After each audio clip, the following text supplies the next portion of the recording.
ह्या फाल्गुनीच्या कॉलनीचा मुख्य रस्ता आणि अशा तऱ्हेने बिल्डिंग आहेत सगळ्या, अनेक बिल्डिंग आहे तिथे. ही जी गॅलरी दिसते फर्स्ट फ्लोअरला, ज्याला रेलिंग दिसत नाही, ते फाल्गुनीचं घर. अशा 5 मजली बिल्डिंग आहेत त्या.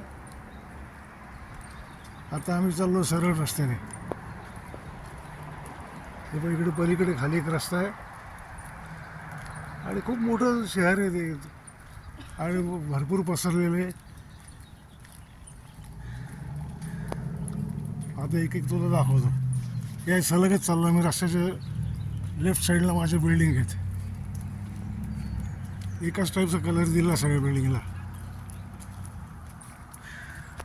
आणि सगळे ते पाम ट्रीज आहेत बहुतेक ठिकाणी. इतर कोणती झाडं नाही दिसत इकडे. हे पहा, हे असे बिल्डिंगच्या मध्ये सुद्धा असे 2 बिल्डिंगच्या मध्ये असे जागा आहे आत जायला आणि ते जोडलेले आहेत पलीकडून. हे पहा, 2 बिल्डिंगच्या मध्ये जोडलेले आहे.